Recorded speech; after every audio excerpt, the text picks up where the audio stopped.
안녕하세요. 저는 리처드 브랜든입니다. 워싱턴 DC에 위치한 글로벌 전략 연구소에서 국제 정치와 안보를 연구하며 동북아시아의 정세와 한미 동맹을 주요 연구 주제로 삼고 있습니다. 이 지역에 대한 저의 관심은 단순히 학문적인 호기심에서 비롯된 것이 아닙니다. 20대 초반 교환학생으로 한국에서 1년을 보냈던 특별한 경험이 현재의 연구 방향을 결정지었기 때문입니다. 서울에 도착했을 당시 활기찬 거리와 경제적 성장, 다채로운 문화가 강렬한 인상을 남겼지만 제가 진정으로 매료된 것은 한국이 처한 지정학적 현실이었습니다. 한국인들의 일상에 스며든 긴장감과 안보 문제는 단순히 학문적 관심사가 아니라 제가 몸소 느낀 현실로 다가왔습니다. 특히 DMZ 방문 경험은 잊을 수 없습니다.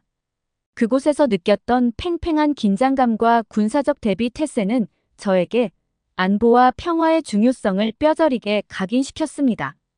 이 경험은 제가 국제 정치와 안보를 연구하는 데 있어 한반도를 중심으로 삼는 계기가 되었습니다. 도널드 트럼프 대통령의 재선 소식을 접했을 때 저는 그의 재등장이 동북아시아 정세와 한미 관계에 어떤 영향을 미칠지 고민에 잠겼습니다. 트럼프 특유의 직설적이고 비전통적인 외교 방식은 기존 미국 대통령들과는 사뭇 달랐습니다. 그의 정책 방향은 동맹국들에게 더 많은 부담을 요구하는 동시에 기존 안보 구조를 재편하려는 뚜렷한 의도를 담고 있었습니다. 트럼프 대통령의 첫 임기 동안 저는 아메리카 퍼스트라는 구호 아래 추진된 동맹 정책 변화들을 직접 목격했습니다. 그 중에서도 방위비 분담금 협상은 가장 논란이 컸던 사례로 기억됩니다. 워싱턴 DC에서 열린 국제안보 세미나에서 트럼프 행정부 관계자가 한국의 기존보다 5배 높은 50억 달러의 방위비 분담금을 요구한 배경을 설명한 장면이 떠오릅니다. 그는 트럼프 대통령은 동맹국들이 자립적 방위 능력을 갖추어야 한다는 신념을 가지고 있다라며 이를 단순한 협상이 아니라 전략적 메시지로 해석해야 한다고 강조했습니다. 처음에는 과도한 요구로 느껴졌지만 시간이 지나며 이 요구가 트럼프 행정부의 정책 철학을 보여주는 핵심 사례라는 점을 이해하게 되었습니다.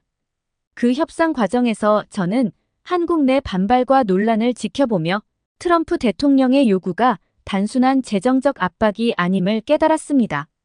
이는 한국에게 기존의 방위 의존에서 벗어나 스스로 방어할 수 있는 능력을 갖추라는 압박이자 제안이었습니다. 특히 주한미군 철수 가능성까지 암시했던 트럼프의 발언은 당시 큰 충격을 안겨주었습니다. 이 발언이 단순한 협상 카드였는지 아니면 진심 어린 경고였는지를 두고 고민했던 기억이 납니다. 시간이 지나며 그의 메시지는 단순한 수사적 발언이 아니라 근본적인 정책 변화의 일부라는 점이 더욱 명확해졌습니다. 2016년 대선 당시 트럼프 대통령이 언급한 한국과 일본의 핵무장 가능성도 특히 기억에 남습니다. 그는 한국이 스스로를 방어하기 위해 핵무기를 보유한다면 상황이 더 나아질 수도 있다라고 발언하며 기존의 미국 외교 정책과는 대조적인 입장을 드러냈습니다. 당시 워싱턴의 전문가들은 이 발언을 선거를 위한 전략적 수사로 치부했지만 저는 다르게 보았습니다. 트럼프의 정책 스타일과 동맹국들에 대한 접근 방식을 고려할 때 이는 자주 국방을 위한 독립적 방위 구조를 구축하라는 메시지로 읽혔습니다. 이러한 경험들은 트럼프의 재선이 한반도와 동북아시아 정세에 어떤 파급 효과를 미칠지 고민하게 만들었습니다.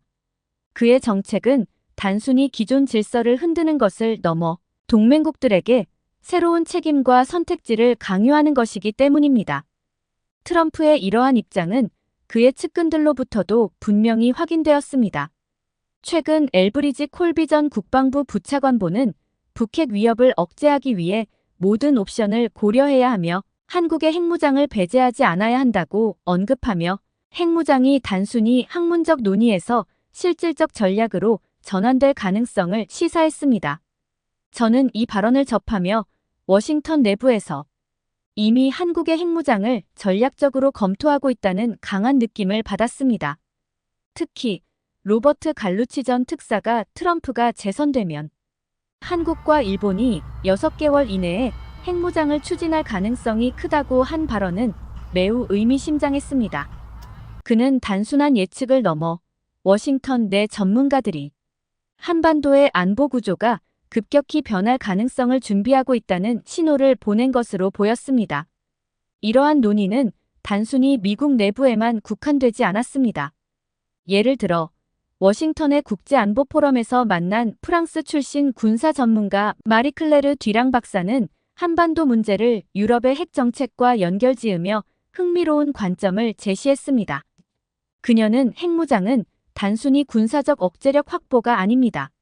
이는 국가의 정체성을 재정의하는 행동이며 한국이 국제사회에서 새로운 역할을 주장할 수 있는 도구가 될 수 있습니다라고 말했습니다. 그녀는 프랑스가 핵 보유국으로 자리 잡으며 겪었던 국제적 논란과 내부적 갈등을 예로 들며 한국이 이 과정을 겪는다면 이는 단순한 방어 전략이 아니라 국가적 성숙을 상징하는 선택이 될 것이라고 주장했습니다. 이와 더불어 최근 트럼프 행정부가 동맹국들에게 던진 메시지는 매우 단호했습니다. 미국의 방위 우산에만 의존하지 말고 스스로 방어할 준비를 하라는 이 메시지는 한국뿐만 아니라 일본, 독일 같은 동맹국들에게도 강력한 신호로 작용했습니다. 워싱턴에서 활동하며 저는 이러한 메시지가 단순히 방위비 협상 카드가 아니라 동맹국들이 자립적 방어 능력을 갖추도록 유도하려는 근본적인 전략 변화임을 점점 더 확신하게 되었습니다. 한국 내부에서도 이런 움직임은 빠르게 반응을 일으키고 있습니다. 북한은 지속적으로 핵 능력을 고도화하고 있으며 최근에는 헌법에 핵 보유를 명시하며 자신들의 핵무기를 포기하지 않을 것임을 천명했습니다. 이는 한국 내에서 자주 국방 논의를 촉발시키는 배경이 되고 있습니다. 최근 여론조사에 따르면 국민의 절반 이상이 자체 핵무장을 지지한다는 결과가 나왔습니다. 이는 과거와 비교해 볼 때 상당히 급격한 변화로 북한의 위협과 미국의 불확실한 방위 정책이 한국인들에게 새로운 안보 인식을 강하게 요구하고 있음을 보여줍니다. 그렇다면 한국의 핵무장이 현실적인 선택이 될 수 있을까요? 이를 판단하려면 국제사회의 반응을 심층적으로 검토할 필요가 있습니다. 한국이 핵확산 금지 조약 NPT 체제의 회원국으로서 핵 개발을 추진한다면 이는 조약 위반으로 간주되어 국제적 비난과 제재를 초래할 가능성이 높습니다. 특히 중국과 러시아는 한국의 핵무장을 동북아시아의 군비 경쟁 심화로 간주하며 강하게 반대할 것입니다. 일본 역시 한국의 핵 보유를 잠재적 위협으로 간주해 자국 군사력을 강화하는 계기로 삼을 가능성이 큽니다. 이러한 반응은 단순한 외교적 도전으로 끝나지 않습니다. 최근 동료인 일본 출신 안보 전문가 나카무라 유이치와의 대화에서 그는 한국이 핵무장을 추진한다면 일본 역시 이에 대응해 자체 핵 개발을 본격적으로 논의할 수밖에 없습니다. 이는 동북아시아의 군비 경쟁을 가속화하며 국제사회의 안보 지형을 근본적으로 변화시킬 것입니다라고 말했습니다. 그의 의견은 핵무장이 단순히 한국과의 선택으로 끝나지 않음을 분명히 보여줍니다. 이는 동북아시아 전체의 안보 균형을 새롭게 정의하는 결과를 초래할 것입니다. 미국 내부에서도 상황은 단순하지 않습니다. 트럼프 개인은 한국의 핵무장을 긍정적으로 평가할 수 있으나 의회와 외교 정책 엘리트들은 이에 반대할 가능성이 큽니다. 예를 들어 워싱턴의 외교 싱크탱크에서 활동 중인 존 헤이즈는 한국의 핵무장은 단기적으로는 억제력 확보를 의미하지만 장기적으로는 미국의 동맹 네트워크를 약화시킬 위험이 있습니다. 이는 동북아시아에서 미국의 전략적 이익에 부정적인 영향을 미칠 수 있습니다라고 경고했습니다. 이 모든 논의는 한국이 직면한 상황이 얼마나 복잡한지를 여실히 보여줍니다. 그러나 저는 동시에 이 상황이 한국에게 위기인 동시에 기회라고 생각합니다. 한국이 이 기회를 잘 활용한다면 단순히 변화에 대응하는 것을 넘어 독립적인 안보 전략을 구축하며 국제사회에서 더 강력한 역할을 할 수 있는 발판이 될 수 있습니다. 이는 단순히 핵무장을 추진하느냐의 문제가 아니라 한국이 자주 국방을 실현하며 국제사회의 신뢰를 유지하는 방안을 찾아가는 과정이 될 것입니다. 트럼프 대통령의 재선은 한국이 스스로의 방어를 재정의하는 데 있어 결정적인 전환점으로 작용할 가능성이 큽니다. 핵무장이 그 답이 될지 혹은 다른 방안이 더 적합할지는 한국이 국제적, 국내적 압력을 어떻게 조율하느냐에 달려 있습니다. 저는 이 변화의 순간이 도전과 기회라는 점에서 한국이 직면한 현실을 새롭게 고민하게 만든다고 생각합니다. 핵무장 논의는 이제 더 이상 주변적인 이야기가 아니라 한반도 안보의 핵심 의제로 자리 잡고 있습니다. 몇 년 전 워싱턴 DC에서 열린 국제 컨퍼런스에서 독일 출신 군사 전문가 카를 슈미트와 나눈 대화가 이를 잘 보여줍니다. 그는 한국의 핵무장 논의가 기술적 문제를 넘어 국제적 정치 환경, 동맹의 신뢰, 그리고 영내 안정성까지 포괄적으로 고려해야 한다고 강조했습니다. 그는 핵 보유는 단순한 억제력의 도구가 아니라 국가 정체성을 반영하는 상징적인 행동입니다. 한국이 핵을 보유한다면 중국과 일본, 그리고 러시아와의 관계에서 미칠 영향을 신중히 평가해야 합니다. 하지만 동시에 북한의 지속적인 위협 속에서 한국이 아무런 조치를 취하지 않는 것도 불가능합니다라고 말했습니다. 그의 분석은 단순히 군사적 논의에 그치지 않고 핵무장이 동북아시아 전체에 미칠 파급 효과를 심도 있게 다루고 있었습니다. 이와 같은 맥락에서 얼마 전 일본인 국제정치 전문가 나카무라 유이치와 나눈 대화도 의미심장했습니다. 그는 한국의 핵무장은 일본에서도 파장을 일으킬 가능성이 높습니다. 일본은 역사적으로 미국의 안보 우산 아래에서 군사력을 제한해왔지만 한국이 핵을 보유한다면 일본 역시 유사한 선택을 검토하지 않을 수 없을 겁니다. 이는 단순히 북한의 위협 때문이 아니라 한국이 전략적 우위를 차지하려는 움직임에 대한 대응일 것입니다라고 말했습니다. 그의 말처럼 한국의 선택은 단순히 한반도를 넘어 일본과의 관계, 그리고 동북아시아 전체의 안보 균형에 깊은 영향을 미칠 것입니다. 특히 그는 일본 내부에서도 트럼프 재선을 계기로 군사적 자립과 재무장을 논의하는 움직임이 더욱 활발해질 것이라고 덧붙였습니다. 이런 국제적 맥락 속에서 한국 내부에서도 핵무장을 둘러싼 논의는 정치권과 사회 전반으로 확대되고 있습니다. 보수 진영에서는 북한의 헌법적 핵무력 명시와 지속적인 도발에 대응하기 위해 핵무장이 더 이상 선택이 아닌 필수라고 주장하고 있습니다. 이들은 북한의 위협을 억제하려면 한국도 대등한 억지력을 확보해야 한다고 말하며 자주 국방의 중요성을 강조합니다. 반면 진보 진영에서는 핵무장이 동북아시아 군비 경쟁을 심화시키고 국제사회의 신뢰를 약화시킬 것이라고 경고하며 신중한 접근을 요구하고 있습니다. 흥미로운 점은 핵무장을 둘러싼 찬반 논쟁에도 불구하고 한국이 기존 안보 의존에서 벗어나 독립적인 방위 능력을 강화해야 한다는 공감대는 형성되고 있다는 점입니다. 영국 출신의 전략 분석가 앤드루 밀러와의 대화는 이러한 논쟁의 국제적 시각을 더욱 풍부하게 했습니다. 그는 한국이 핵무장을 선택한다면 국제사회에서 예상치 못한 고립을 경험할 수 있습니다. 특히 한국이 미국과의 동맹을 유지하려는 동시에 독립적인 방위 전략을 수립하려는 과정에서 중국과 러시아의 반발을 어떻게 처리할지가 가장 큰 도전 과제일 것입니다라고 말했습니다. 그는 이어서 하지만 트럼프 재선으로 인해 한국의 핵무장 논의가 이제는 불가피한 대안이 되어가고 있습니다. 이는 기회와 위험을 모두 내포하고 있지만 한국이 이 도전을 어떻게 전략적으로 풀어나가느냐에 따라 국제적 위상이 달라질 겁니다라고 덧붙였습니다. 결국 한국의 핵무장은 단순히 군사적 도구의 확보를 넘어서 국가 정체성과 외교적 위치를 재정의하는 중요한 계기가 될 수 있습니다. 국제사회의 신뢰와 긴장을 모두 관리하며 독립적인 안보 체계를 구축하려면 한국은 창의적이고 장기적인 전략을 수립해야 할 것입니다. 이는 단순한 도전이 아니라 한국이 새로운 국제적 역할을 모색할 수 있는 중요한 기회이기도 합니다. 북한의 지속적인 도발과 핵무기 고도화는 한국 내부에서 자주 국방의 필요성을 더욱 부각시키고 있습니다. 최근 북한은 헌법에 핵 보유를 명시하며 핵무기를 포기하지 않을 것임을 선언했고, 이는 국제사회의 강력한 비난을 받았습니다. 그러나 이 선언은 단순히 북한의 의도를 명확히 하는데 그치지 않았습니다. 한국 사회에서는 이러한 북한의 행보가 단순한 군사적 긴장을 넘어 자체적인 방어 능력을 강화해야 한다는 여론의 상승으로 이어지고 있습니다. 이를 보여주는 대표적인 지표로 최근 여론조사를 들 수 있습니다.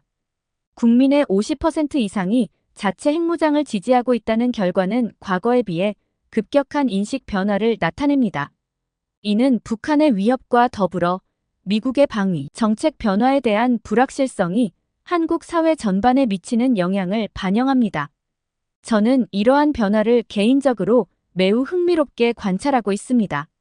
얼마 전 한국에서 근무 중인 스웨덴 출신 안보 전문가 요한과 저녁을 함께하며 이 주제에 대해 심도 깊은 논의를 나눴습니다. 요한은 동북아시아 안보 문제를 연구하며 특히 한국의 자주 국방 논의를 오랫동안 주시해온 인물입니다. 그는 이렇게 말했습니다. 브랜든, 지금 한국은 그야말로 변화의 기로에 서 있습니다. 트럼프 대통령의 재선은 동맹 정책의 불확실성을 가중시키며 한국이 자체적인 방어 체계를 모색하도록 이끌고 있습니다. 이는 자연스러운 반응이지만 동시에 주변 강대국들과의 관계를 어떻게 재구축할지에 대한 고민을 함께 요구하는 복잡한 문제입니다. 그의 말은 핵무장이 단순히 군사적 수단을 확보하는 것 이상의 과제를 동반한다는 점을 시사했습니다.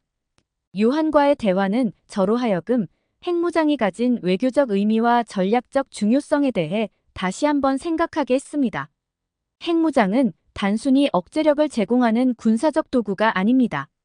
그것은 한국과의 국제적 위상과 자주성을 재정의하는 상징적인 의미를 가지고 있습니다. 이와 관련해 얼마 전 싱가포르 출신 동료 소피아와 나눈 대화가 떠오릅니다. 그녀는 동남아시아 안보 협력을 연구하는 전문가로 한국의 핵무장이 아세안 국가들에 미칠 영향을 심도 깊게 분석했습니다. 그녀는 이렇게 말했습니다. 한국이 핵무장을 추진한다면 아세안 국가들은 이를 경계할 가능성이 높습니다. 하지만 한국이 이를 평화적이고 투명한 억지력 강화의 수단으로 한정한다면 오히려 한국이 동북아시아와 동남아시아에서 중요한 안보 주체로 자리 잡을 수 있을 것입니다. 소피아의 말은 핵무장이 단순히 위협과 반발을 초래하는 선택이 아니라 이를 잘 관리할 경우 외교적 가능성을 열어줄 수도 있음을 시사했습니다. 저는 이처럼 핵무장이 한국에게 가져다줄 긍정적, 부정적 가능성을 모두 진지하게 고민해야 한다고 믿습니다. 예를 들어 핵무장을 통해 한국은 자주 국방의 비전을 실현할 뿐만 아니라 글로벌 리더로 도약할 기회를 얻을 수 있습니다.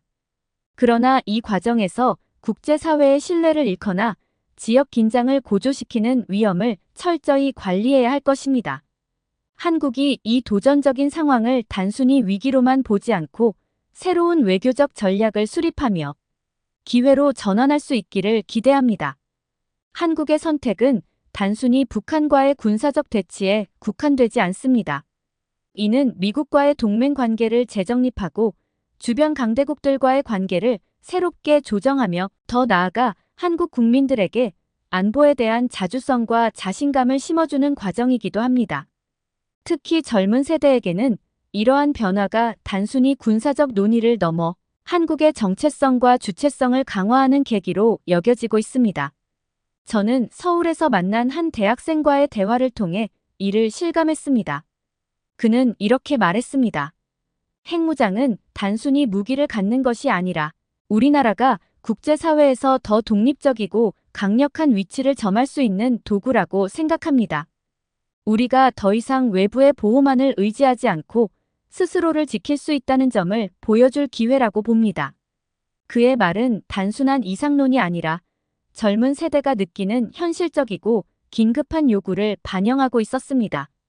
이와 같은 논의는 정치권에서도 활발히 이어지고 있습니다. 과거에는 핵무장이 금기시되었지만 이제는 정치적 스펙트럼 전반에 걸쳐 진지한 논의의 대상이 되고 있습니다. 보수 진영에서는 핵무장을 독립적 방어력의 핵심으로 간주하며 강력히 추진해야 한다고 주장하는 반면 진보 진영에서는 핵무장이 동북아시아의 군비 경쟁을 심화시키고 국제사회의 경제적 제재를 초래할 위험이 크다고 경고하고 있습니다.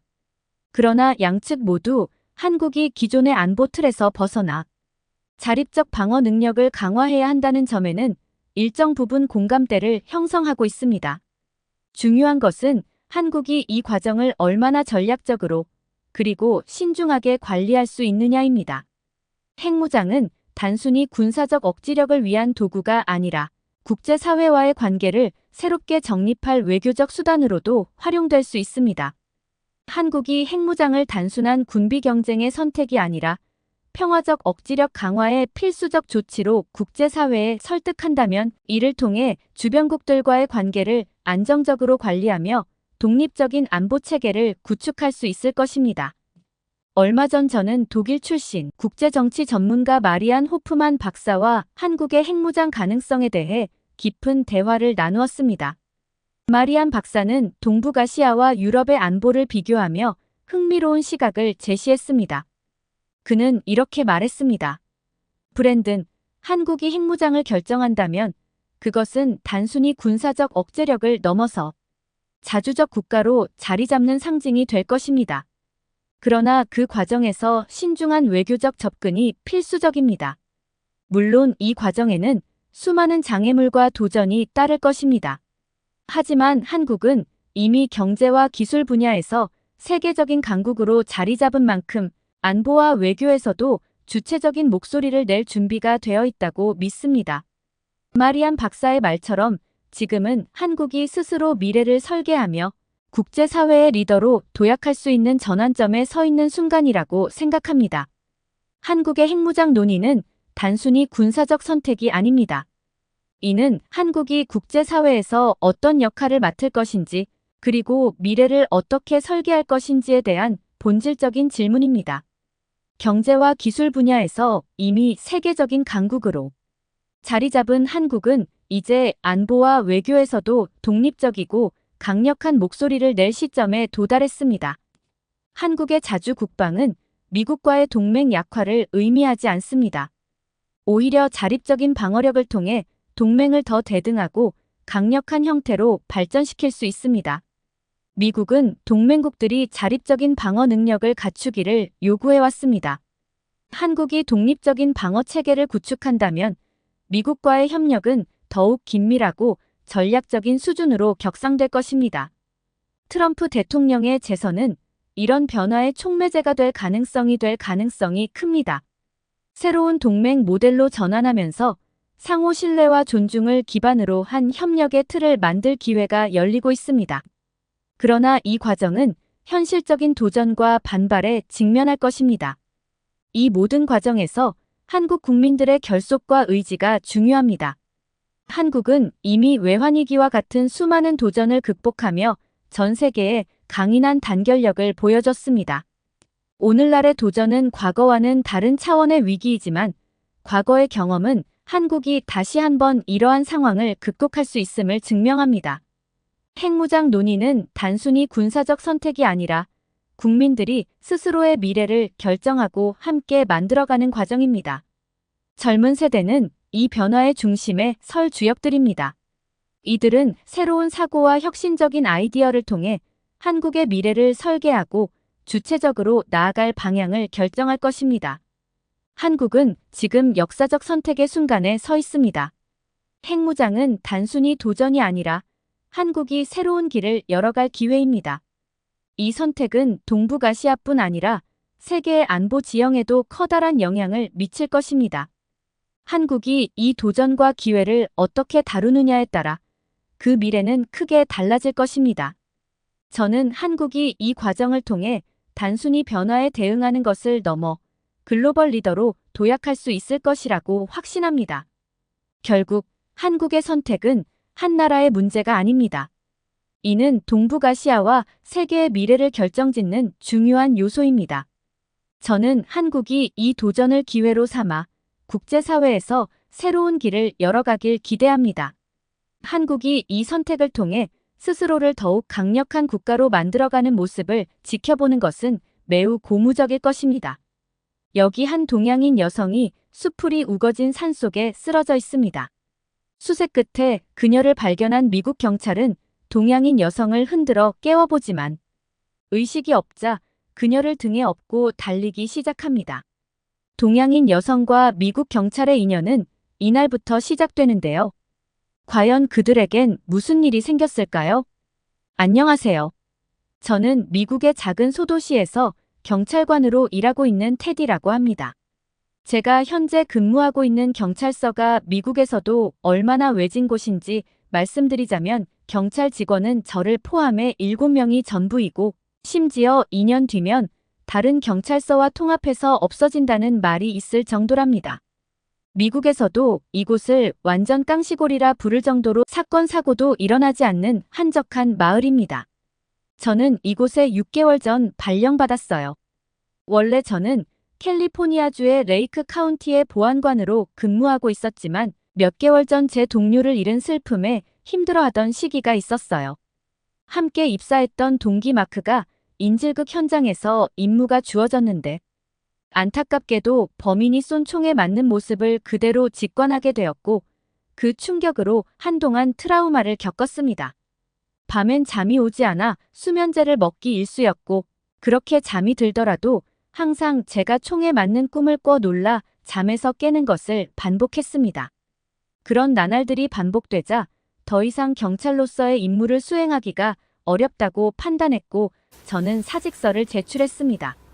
그런데 평소 저를 아꼈던 선배 경찰 존슨이 저를 극구 만류하였고 저는 그의 도움으로 한적한 시골 마을의 보안관으로 발령받게 된 거죠. 제가 발령받은 곳은 미국에서도 외곽 지역이다 보니 마을 인구가 적기도 하고 특별한 사건 사고도 일어나지 않았습니다. 사고가 일어난다고 하더라도 그동안 제가 맡아왔던 사건에 비하면 아주 귀여운 수준의 사고들이었어요. 예를 들자면 도로 중간에 자동차가 고장났다며 도움을 달라던지 키우던 강아지가 없어졌다며 찾아달라는 정도의 민원이었죠. 그런 사건들만 접하다 보니 마음도 어느새 여유로워졌고 잠도 곧잘 자곤 했습니다.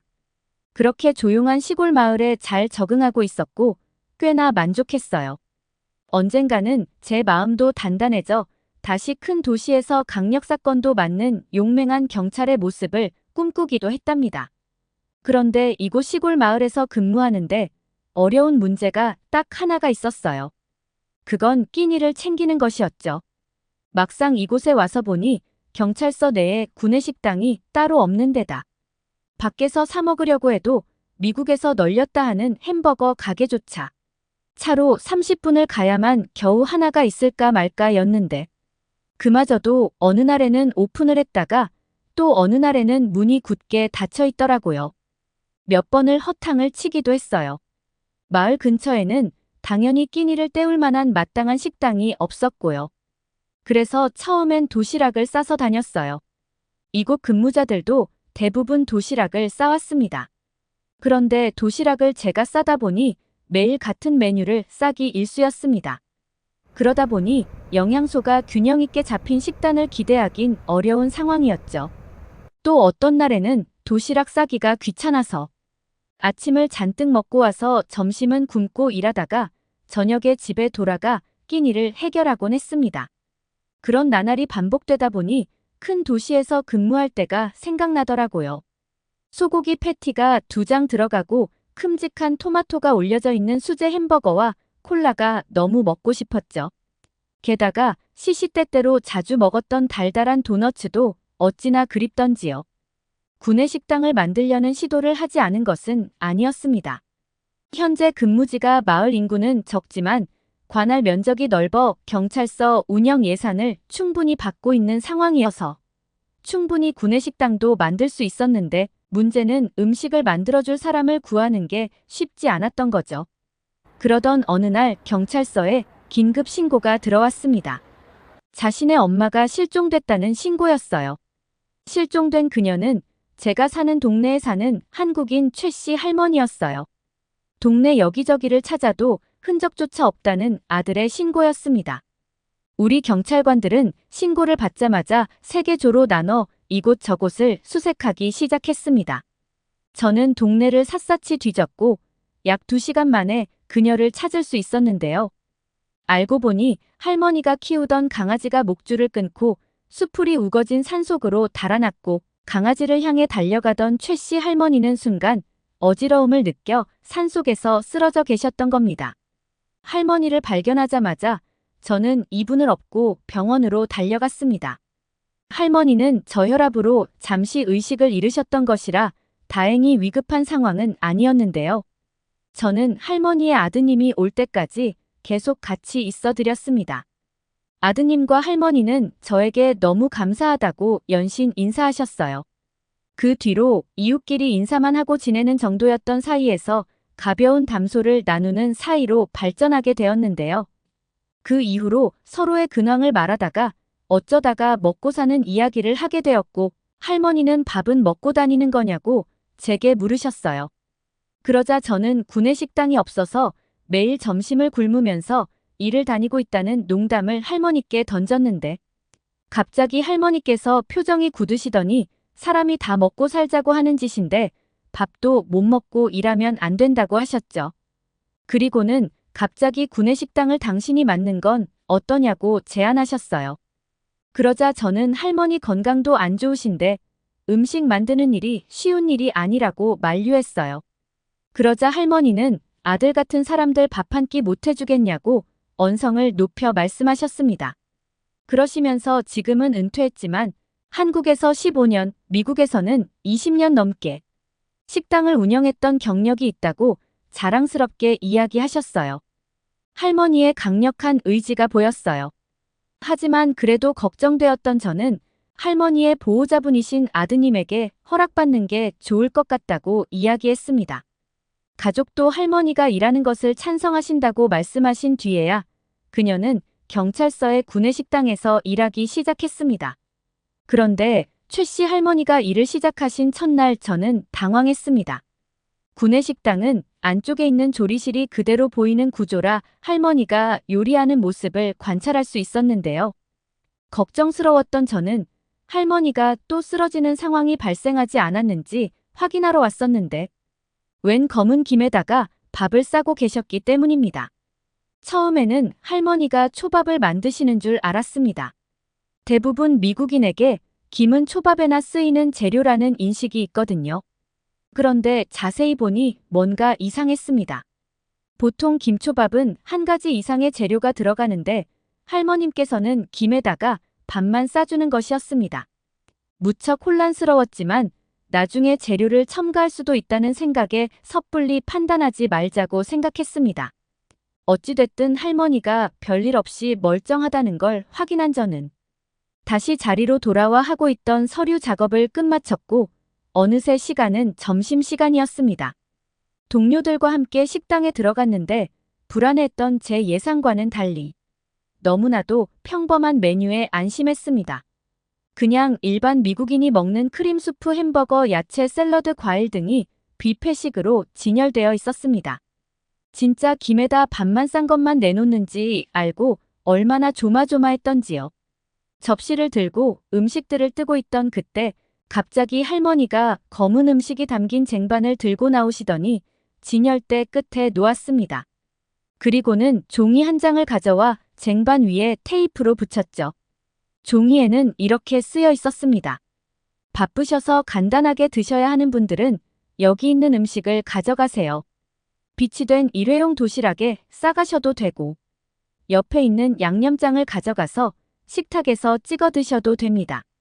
조미김에 밥을 싼 것이라 그냥 드셔도 맛있습니다. 종이에 써진 글을 읽은 몇몇 경찰관들의 얼굴에 화색이 돌았습니다. 안 그래도 빨리 먹고 나가야 하는데 급하게 먹느니 일회용 도시락에 싸가는 게 좋겠다면서 싱글벙글 웃었죠. 어떤 사람들은 밥을 다 먹고 나서 나중에 출출할 때 간식으로 먹어야겠다면서 일회용 도시락에 싸는 사람들도 있었습니다. 저는 그제야 마음속으로 박수를 치며 할머니의 지혜로움에 감탄했습니다. 빨리 나가야 하는 바쁜 경찰들을 위해 일부러 저렇게 간단한 요리를 만드신 거였구나 싶었어요. 그녀의 깊은 뜻을 알게 되자 비록 간단한 음식일지라도 외면할 수 없었고 동료들과 함께 맛보기 위해 접시에 담아 가져왔습니다. 김에 말아진 밥을 신기하게 쳐다보던 동료들은 하나 둘씩 집어먹기 시작했고 곧이어 맛있다는 듯 탄성을 내뱉으며 고개를 끄덕였습니다. 할머니가 쓰시는 김은 일본식 초밥에 쓰는 김과는 달리 간이 잘 배어있고 기름기 있는 김이었습니다. 그래서 맨밥에 김만 쌌는데도 먹기 힘들다는 생각이 전혀 들지 않았고 오히려 자꾸만 손이 갔습니다. 할머니가 만들어주신 양념장에 찍어 먹으니 더 맛있기도 했고요. 게다가 시간이 지날수록 할머니의 요리는 처음과 달리 점점 진화하기 시작했습니다. 할머니께서는 김과 밥에 다른 재료들을 넣기 시작했고 김의 종류도 처음 먹었던 짭조름한 조미김 대신 다른 것들도 쓰기 시작했습니다. 나중에서야 그것이 김밥이라는 것을 알게 되었고 이미 아는 사람들은 다 아는 유명한 한식이었습니다. 김밥을 입에 넣은 순간 세상에 이렇게 맛있는 음식이 존재했나 하는 느낌을 받았습니다. 태어나서 그런 맛은 처음이었어요. 김밥에는 야채가 풍부하고 특히 김 특유의 고소한 느낌이 너무 좋았어요. 김밥 안에는 아삭한 단무지와 육즙이 살짝 나는 햄까지. 게다가 계란도 있으니 맛과 영양이 완벽히 조화되는 음식이었죠. 정말 말도 안 되게 맛있어서 계속 집어먹었습니다. 그리고 할머니가 김밥과 함께 먹으라며 주신 한국의 컵라면을 먹었는데 정말 김밥과 한국의 컵라면은 환상의 짝꿍 그 자체였어요. 김밥 하나를 먹고 나서 라면 한 젓가락에 국물까지 마셔주면 고급 레스토랑도 부러울 게 없는 완벽한 한 끼 식사가 되었어요. 저뿐만 아니라 다른 동료들의 반응도 폭발적이었습니다. 매일 점심 메뉴가 기대된다고 말할 정도였어요. 할머니가 구내식당을 맡으신 지 3개월 후쯤 놀라운 일이 벌어졌는데요. 갑자기 미국에서 냉동 김밥이 엄청나게 유행을 타기 시작하더라고요.